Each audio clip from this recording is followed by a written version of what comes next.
Hey, y'all, Pastor Emil here with a midweek sermon recap.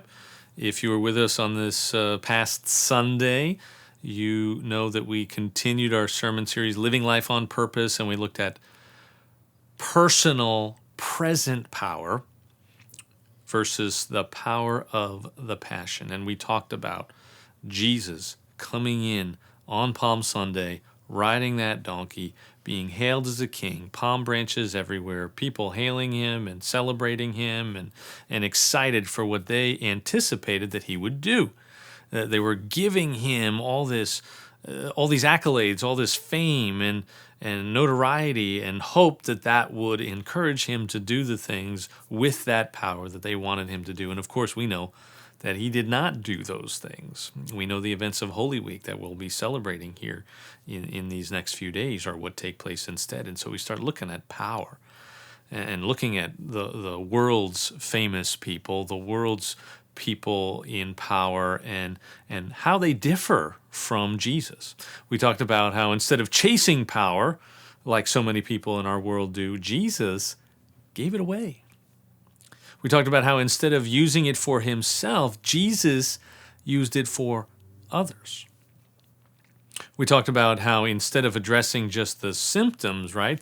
The crowds wanted Jesus to kick out the Romans. They wanted Jesus to deal with all kinds of present, immediate issues, but those were really just symptoms. And so Jesus came and he used his power to deal with the root cause of sin, to deal with the underlying spiritual issues.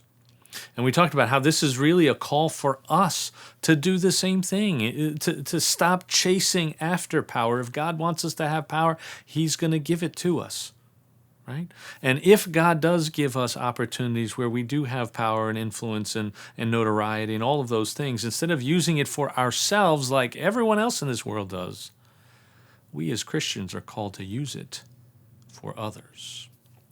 And instead of addressing just symptoms, we are called to recognize that our power and our influence should be used to deal with underlying spiritual causes, not all the things that we see around us, not all the things that everyone else is obsessing about. It's tough to do. How's it going?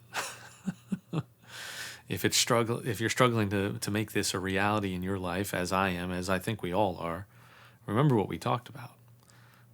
The number one way, the key to being able to see this unfold in your own life is to keep your eyes on the Jesus of Palm Sunday and Good Friday. You can take a look back at the live stream, the video from this past Sunday, Palm Sunday, if you want to hear a little bit about that. You can also tune in with us digitally or in person this coming Friday as we celebrate Good Friday, as we look at the Jesus of Good Friday, as we look at the one who gave up everything for us, who laid aside all his power, all his opportunity for gain, for fame, for fortune. He laid that all aside and died on a cross for you and for me. And we're going to continue this sermon series, Living Life on Purpose, through Holy Week here on Thursday and Friday. And Thursday, we're taking a look at the pull of junk food versus Jesus's food. And then on Friday, we're going to take a look at self-preservation or sacrifice. How we have the world pulling us in one direction, but God is calling us to lean in another direction.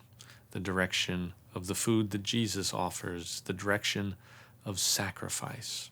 I hope you can join us for that. I hope it helps you as it has helped me to rethink how I consider power, how I use power in my own life. God bless you. Good to be with you. Hope to see you sometime soon. Bye-bye.